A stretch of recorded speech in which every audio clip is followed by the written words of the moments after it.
சாயிராம். ஜெய் ஜெய் சாயிராம்.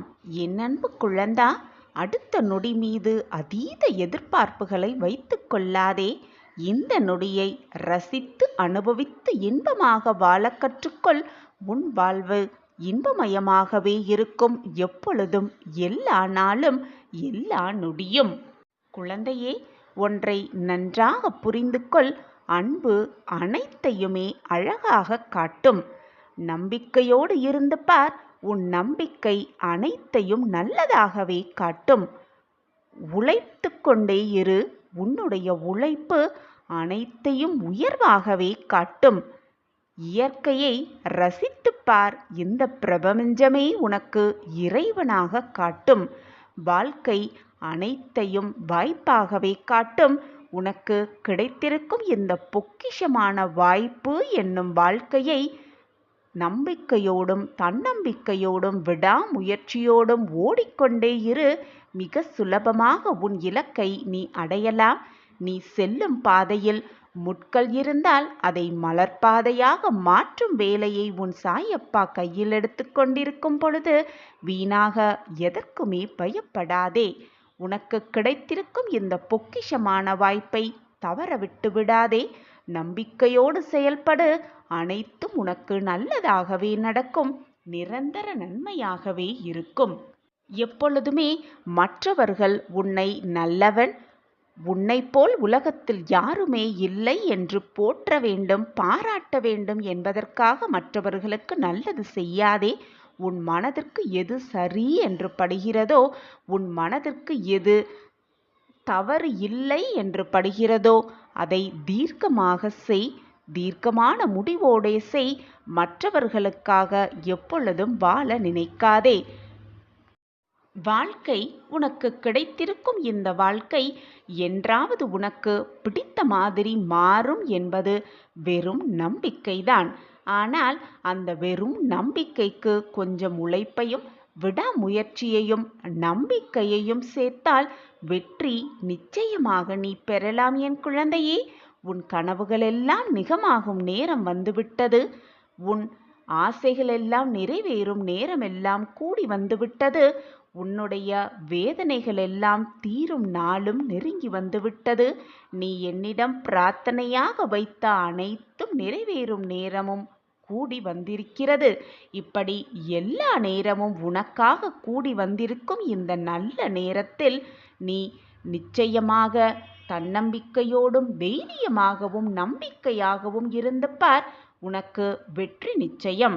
அந்த நாள் வெகு தூரமில்லை என் பிள்ளையே.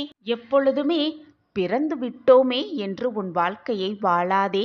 வாழ வேண்டுமே என்ற கட்டாயத்திற்காக எப்பவும் வாழாதே. இனி உன் வாழ்வில் நீ இந்த வாழ்வில் பிறக்கப் போவதில்லை. இந்த வாழ்க்கை உனக்கு மீண்டும் அமையப்போவதும் இல்லை என்பதை யோசி. பின் நீயே வாழ்வாய். இந்த வாழ்க்கையை மிக ஆனந்தமாக, மிக சந்தோஷமாக, உனக்கான நல்ல நேரத்தை நான் ஏற்படுத்திவிட்டேன் என் பிள்ளையே.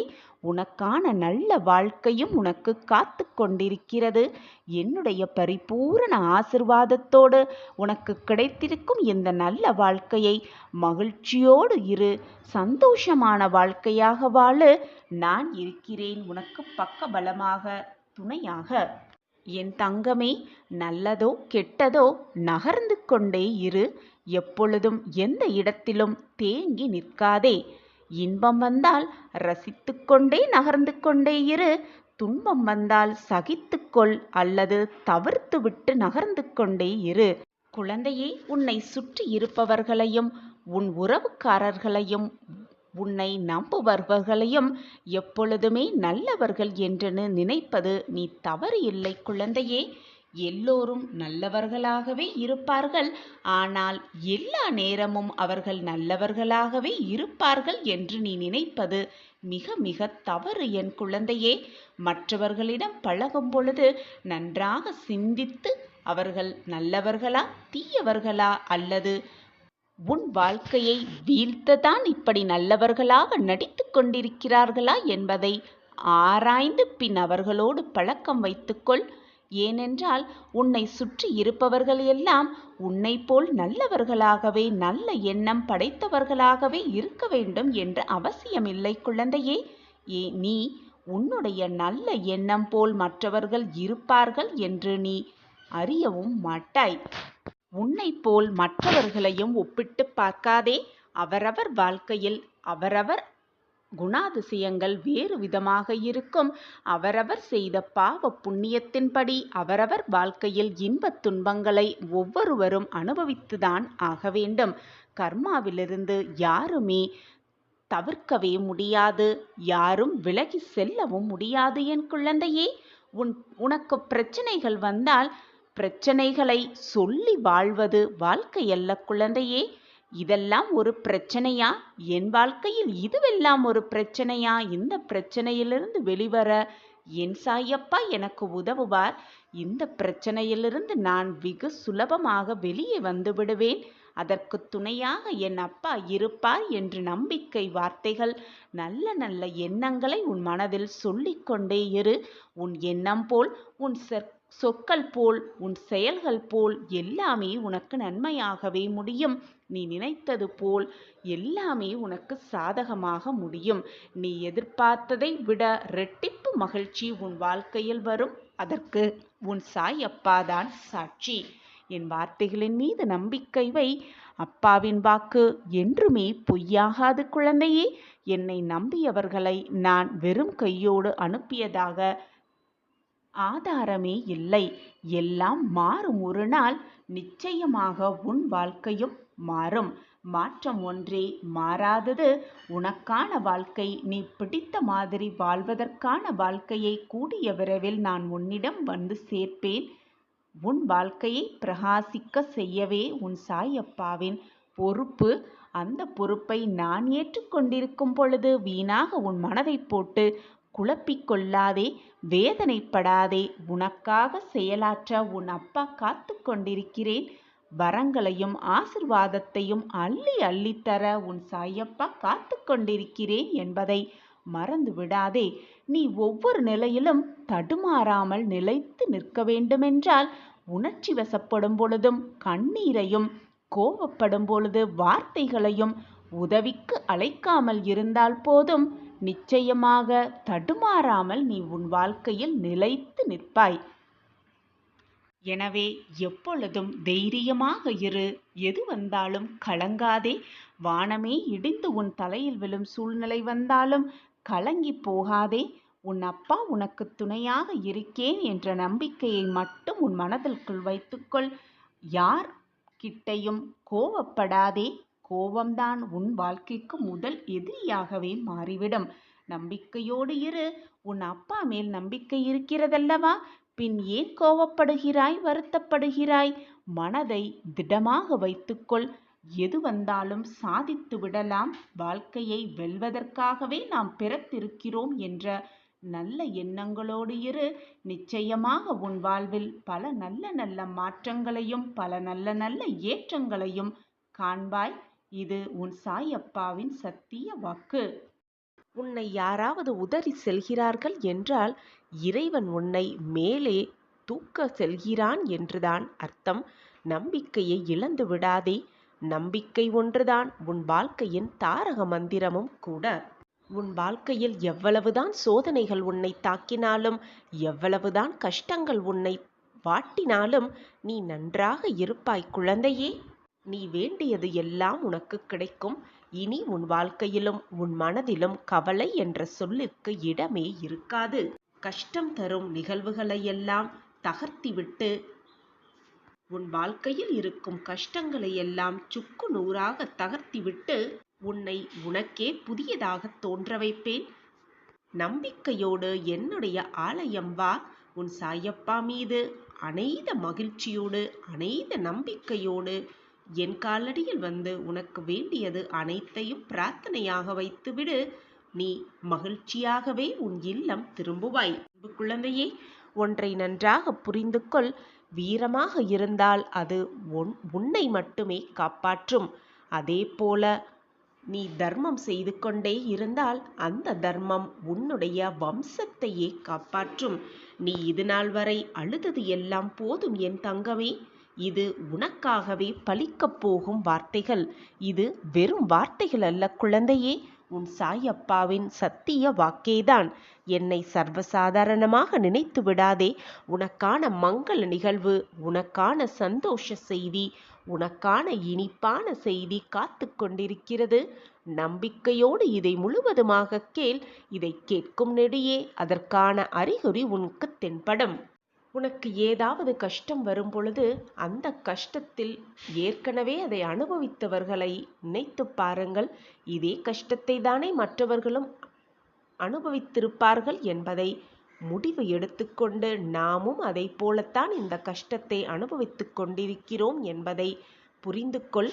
எல்லோருக்கும், இந்த உலகத்தில் உள்ள அனைவருக்கும் இன்பமும் துன்பமும் கஷ்டமும் வேதனையும் வந்து வந்துதான் சென்று கொண்டிருக்கிறது.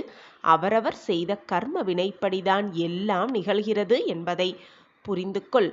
நான் மட்டுமே கஷ்டப்படுகிறேன், நான் மட்டுமே சோதனைக்கு ஆளாகிறேன், என் வாழ்க்கையில் மட்டும் அனைத்தும் தவறாகவே நிகழ்கிறது, என்னால் என் வாழ்க்கையில் மீளவே முடியவில்லை என்று உன்னை பற்றி மட்டுமே யோசிக்காதே. இந்த உலகத்தில் உள்ள அனைவருமே கஷ்ட நஷ்டங்களுக்கு கட்டுப்பட்டவர்கள்தான். உனக்கு கிடைத்திருக்கும் உணவை பற்றி குறை சொல்வதற்கு முன் அந்த உணவே இல்லாமல் இருப்பவர்களை பற்றி சற்று சிந்தித்துப்பார். அந்த உணவு உனக்கு தேவாமிர்தமாகவே தோன்றும். நம் வாழ்வு சிறக்கும், நல்ல விஷயங்கள் நடக்கும், நம் வாழ்வை சிறப்பிக்க அப்பா இருக்கிறார் என்ற நல்ல எண்ணங்களை, நல்ல சிந்தனைகளை உன் மனதில் சிந்தித்துப்பார். எண்ணிப்பார். உன் எண்ணம் போல், உன் சிந்தனை போல் உன் வாழ்க்கையும் மிக அழகாகவே மாறிவிடும். சர்வ வல்லமை உள்ள கடவுள் மிகவும் இரக்க குணமுடையவர். நீ குறைந்தபட்சம் வேண்டுதலை அவரிடம் வைத்தாலும் அவரால் இயன்ற அளவு உங்களுக்கு நிறையவே கொடுக்க முடியும். அதைப்போல நீ தட்டாத கதவுகளை கூட அவரால் திறக்க முடியும் என்பதை புரிந்து கொள். இப்படி இறைவனுடைய பட்டியல்களை நிறையவே இருக்கிறது. அதை பற்றி அதிகமாக தெரிந்து கொண்டாலே இறைவன் பற்றிய முழு விபரமும், முழு ஆசிர்வாதமும், இறைவனுடைய முழு பக்தியும் உன்னால் உணர்ந்து கொள்ள முடியும். உன்னை பற்றி அதிகமாக மற்றவர்களுக்கு பகிர்ந்து கொள்வதையும் விட்டுவிடு. மற்றவர்களை பற்றி அதிகமாக தெரிந்து கொள்வதையும் விட்டுவிடு. இது உன் மனதிற்கு வீணாக கெடுதலை தான் உண்டு பண்ணும். மனவேதனையை தான் அதிகரிக்க செய்யும். விழிப்பதற்காகவே உறக்கம் வருகிறது, வெல்வதற்காகவே தோல்வி வருகிறது, விடியலுக்காகவே இரவு வருகிறது, எழுவதற்காகவே வீழ்ந்திருக்கிறாய். எனவே அனைத்திற்கும் ஒரு காரணம் இருக்கிறது. காரணமில்லாமல் எதுவுமே நடக்காது இந்த உலகில். ஒரு காரணத்தோடு தான் அனைத்துமே நடக்கிறது என்பதை தீர்க்கமாக நம்பு. விழுந்துவிட்டாலும் எழுந்து விடுவோம் என்ற நம்பிக்கையோடு போராடு. போராடிக்கொண்டே இரு. வாழ்க்கையில் நிச்சயமாக வென்றியே காட்டிவிடலாம்.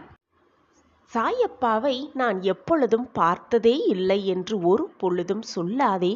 உனக்கு கஷ்டம் வரும் பொழுது, வேதனை வரும் பொழுது, சோகம் வரும் பொழுது உன்னை காப்பாற்றுபவரும், உன்னை தேற்றுபவரும், உன்னை மன வலியிலிருந்து நீக்குபவரும் எவராக இருந்தாலும் அவர்தான் உன் சாயிநாதரை என்பதை புரிந்து கொள். உன்னால் எதுவுமே முடியாது என்று நினைக்கும் தருணங்கள்தான் உன்னுடைய வலிமை மிக அதிகமாகவே வளர்கிறது. எனவே வாழ்க்கையில் முன்னேறிக் கொண்டே இரு. உனக்கு துணையாக உன் அப்பா எப்பொழுதும் உன் அருகிலேயே, பக்கவாட்டிலும் முன்னும் பின்னுமாக அனைத்து பக்கங்களிலிருந்தும் உன்னை பாதுகாப்பேன். உன்னை வெற்றியடைவதற்கான வழியை நான் செய்து கொண்டே இருப்பேன் என்பதில் சந்தேகமே உனக்கு வேண்டாம். என்னை சர்வசாதாரணமாக நினைத்து விடாதே. நீ விரும்பிய அனைத்தையும் உன் கைகளில் கொடுக்கும் பொறுப்பை நான் ஏற்றுக்கொண்டிருக்கும் பொழுது எதுவும் தவறாக நிகழாது, நிகழவும் நான் விடமாட்டேன். நீ பட்ட கஷ்டங்களுக்கெல்லாம் ஒரு விடிவு காலத்தை நான் உருவாக்கிவிட்டேன். உன் வீடு தேடி அது வந்தும் கொண்டிருக்கிறது. மிக பிரகாசமான எதிர்காலம் உனக்காகவே காத்து கொண்டிருக்கிறது. நீ பட்ட கஷ்டமெல்லாம் போதும், நீ அனுபவித்த வேதனை எல்லாம் போதும், நீ பட்ட துயரமெல்லாம் போதும். நீ அழுதது எல்லாம் போதும். இனி எல்லாமே உன் வாழ்க்கையில் மிக சுபமாகவே நிகழப்போகிறது. அனைத்தும் உனக்கு ஜெயமாகவே நடக்கப் போகிறது. நாம் வாழ்ந்து முடித்த பின் நம்மை யாருமே மறக்கக்கூடாது. அதுதான் வாழ்க்கை. அதுதான் நம் வாழ்வின் வெற்றியும் கூட. யாராவது உன்னை ஒதுக்கி வைத்தால் கவலை வேண்டாம். யார் உன்னை எந்த தூரத்தில் வைக்கிறார்களோ அந்த தூரத்திலேயே வாழ கற்றுக்கொள். அதனால் எந்த கஷ்டமும் உன்னை நெருங்காது. உனக்குத்தான் உன்னில்தான் நான் இருக்கிறேனே, பிறகு என்ன பயம் உனக்கு? தர்மத்தின் வாழ்வுதனை சூது கவ்வும், இறுதியில் தர்மமே வெல்லும் என்ற பழமொழி உனக்கு தெரியாதா என் பிள்ளையே? எதை பற்றியும் யோசிக்காதே. எது உன் மனதிற்கு சரி என்று படுகிறதோ, எது உன் மனதிற்கு மகிழ்ச்சியை தருகிறதோ அதை மட்டுமே செய் என் குழந்தையே. நிரந்தரமே இல்லாத இந்த உலகில் உன் கஷ்டங்களும் சோகங்களும் துன்பங்கள் மட்டும் எப்படி நிரந்தரமாகிவிடும் என்று நீ நினைக்கிறாய்? உன்னால் முடியும். உன்னால் சாதிக்க முடியும். உன்னால் வெற்றியடைய முடியும். நிச்சயமாக நீ ஜெயிப்பாய் என்று ஊக்கப்படுத்தும் மனிதர்களுக்கு முன்னே அவர்களோடு பழக கற்றுக்கொள். அவர்கள்தான் நீ விழும் பொழுதெல்லாம் உன்னை தூக்கி உன்னை முன்னேற்ற பாதையில் செல்ல வைப்பார்கள். உன்னையே நீ நண்பனாக்கிக்கொள். உன்னுடைய உண்மையான நண்பன் உனக்கு எதிரியானாலும் கூட உனக்கு ஆறுதல் சொல்ல, உன் மனதை தேற்ற, உன் வலிகளுக்கு மருந்தாக உனக்குள் ஒருவன் இருப்பான் நிச்சயமாக. எனவே உன்னுடைய மனதை உனக்கு நண்பனாக்கிக்கொள். உன்னுள்ளேயே ஒரு நண்பன் இருக்கும் பொழுது எதற்காக கலங்குகிறாய் என் பிள்ளையே? மற்றவர்களுக்காக விட்டு கொடுத்து போவதும் அனுசரித்து போவதும் தவறு இல்லை குழந்தையே. ஆனால் அதுவே வாழ்க்கையாகிவிட்டால் அதுதான் உன் வாழ்க்கைக்கு மிக கேடாக விளையும். எப்பொழுதும் எதிலும் தயங்கி நிற்காதே. உன் மனதிற்கு எது சரி என்று படுகிறதோ, எது நன்மை என்று படுகிறதோ அதை தீர்க்கமாக செய். உனக்கு நான் இருக்கிறேன். எம் பிரியமே, உன் கர்மாக்களை குறைப்பதற்கான வழி அதை தைரியத்துடன் சந்திப்பதே, அதை அனுபவிப்பதே. எப்பொழுதுமே உன் சாயப்பாவை நினைத்து கொண்டிருந்தால், என்மேல் முழுமையாக நம்பிக்கை கொண்டிருந்தால், அப்பொழுது அதை அனுபவிக்கும் சக்தியை, எதிர்க்கும் தன்னம்பிக்கையையும் தைரியத்தையும் நான் உனக்கு நிச்சயமாக வழங்குவேன். நம் வாழ்க்கையில் துன்பம் நம்மை நெருங்கிக் கொண்டிருக்கிறது, எப்பொழுதுமே துன்பத்தோடு போராடி கொண்டிருக்கிறோம் என்ற எண்ணம் உன்னில் வந்தால் அதை நான் நிச்சயமாக மாற்றியமைப்பேன். உன்னில் இருக்கும் நானே அனைத்தையும் சுமப்பேன். நீண்ட வழி, அகலமான பாதை, இவை அனைத்தும் இருந்தும் போகும் வழியில், செல்லும் பாதையில் என்ன நடக்கிறது என்பதை அறியாமல், தெரிந்து கொள்ளாமல் திசை மாறி போக அவசரம் கொண்ட கால்களும், அது மட்டுமல்லாமல் அந்த கால்களை வழிநடத்தும் மனம், இந்த குழப்பத்தை உன் வாழ்க்கையில் நீ உணர்கிறாயா? அப்படியென்றால் நிச்சயமாக உன் சாயப்பாவோடுதான் நீ நடக்கிறாய் என்பதை புரிந்து கொள். இருளாக இருக்கும் வழியில் தைரியமாக ஆளாகவே இருந்தாலும் மனம் சற்று தடுமாறத்தான் செய்யும். உன் சாயப்பா உன் அருகிலேயே பயணித்துக் கொண்டிருக்கிறேன் என்ற உண்மையை நீ உணர்ந்து கொண்டால் பயம் உன்னை தொற்றிக் கொள்ளாது. எப்பொழுதும் நேர்மறை சிந்தனையோடு இரு. எதிர்மறை சிந்தனையை உன் மனதிற்குள் நுழைய விடாதே. அதில் தீர்க்கமாக முடிவு எடுத்துவிடு. சாயிநாதரே, நீங்கள் என் அருகிலேயே வந்து கொண்டிருந்தும், என் பக்கத்திலேயே நீங்கள் இருந்தும் எனக்கு ஏன் இப்படியெல்லாம் நடக்கிறது என்றுதானே உன்னுடைய கேள்வி என் பிள்ளையே. கண்மணியே, நீ எந்த அளவிற்கு பலவீனம் இல்லாதவர் என்று நினைத்து கொண்டிருக்கிறாயோ அதைவிட மும்மடங்கு நீ பலம் கொண்ட ஆத்மா. இது உன்னுடைய ஆத்மாவிற்கு தெரியும். ஆனால் மாயம் ஸ்மாயம் சூழ்ந்த மனம் கொண்ட தேகத்திற்கு இது தெரிவதில்லை. அதனால்தான் உன் மனம் இவ்வளவு போராடுகிறது. அதனால் உன்னுடைய தேகமும் அலைக்கழித்து கொண்டிருக்கிறது. முடியாது என்று எதிர்மறை எண்ணங்களை, எதிர்மறை வார்த்தைகளை சொன்ன நீ இப்பொழுது உனக்கு வந்திருக்கும் அனைத்து பிரச்சனைகளையும் எதிர்கொள்கிறாய், வெல்கிறாய், சாதித்தே காட்டுகிறாய். இதிலிருந்து மெதுவாக வெளிப்பட்டு ஒரு பக்குவை நிலையை அடைந்திருக்கிறாய் என்றால் அது எல்லாமே உன் சாயப்பா உனக்கு புரிய வைத்த நிகழ்வுகளின் மூலம் நடந்த நிகழ்வுகளின் வெளிப்பாடுதான் காரணம் என்பதை புரிந்து கொள். உன்னுடைய வேகம், உன்னுடைய தைரியம், இது மட்டுமே போதும் உன் வாழ்க்கையில் நீ மகுடத்தை சூட. இனம், மதம், மொழி ஆகிய வேறுபாடுகளை எல்லாம் கடந்தவர் சாயிநாதர். ஆழ்ந்த நம்பிக்கை, பொறுமை இவை இரண்டை மட்டுமே தன் பக்தரிடமிருந்து காணிக்கையாக பெறுபவர் சாயிநாதர். நேரம், காலம் என்று எதுவுமே கிடையாது சாயிநாதருக்கு. தன் பக்தர்கள் மனதார அவரை நினைத்தாலே போதும், அவர்களை தேடி ஓடி வந்து விடுவார். முன்னேறும் திறமை உனக்கு அதிகமாகவே இருக்கிறது. ஆனால் தராசு தட்டி நீயே உன்னை கீழே பார்த்து கொண்டிருக்கிறாய். உன்னையே நீ அடித்தனமாக எண்ணிக்கொண்டிருக்கிறாய். அதை மாற்றிக்கொள் உன் மனதிலிருந்து. நான் உன்னை மேலே நிற்க வைக்க பார்க்கிறேன். ஆனால் நீ கீழே பார்க்கிறாய். குழந்தையே, எத்தனை முறை விழுந்தாலும் பரவாயில்லை. ஆனால் எனக்கென்ற ஒரு நாள், எனக்கென்ற ஒரு நேரம் என்னை உயர்த்த வரும் என்ற உன்னுடைய எண்ணமும் உன் எண்ணமும் உன் சொற்களும் உன்னை நிச்சயமாக வெற்றியடைய செய்யும். வெற்றி அடைவதற்கான வேலையை நான் உன் அருகிலேயே இருந்து செய்து கொண்டே இருப்பேன். உன் வாழ்க்கையின் போராட்டத்தின் காரணமே இதுதான் குழந்தையே. என்னால் முடியாது, என்னால் ஜெயிக்க முடியாது, என்னால் இயலாது, என்னால் முடியாது என்று மீண்டும் மீண்டும் நீ எண்ணிக்கொண்டு இருக்கிறாய். அதை விடுத்து என்னால் முடியும், அனைத்தும் என்னால் முடியும், சாதிப்பதற்காகவே நான் இருக்கிறேன், நிச்சயமாக வாழ்ந்து காட்டுவேன், வெற்றியடைவேன், ஜெயத்தை உண்டாக்குவேன் என்று நேர்மறை சிந்தனையோடு இரு.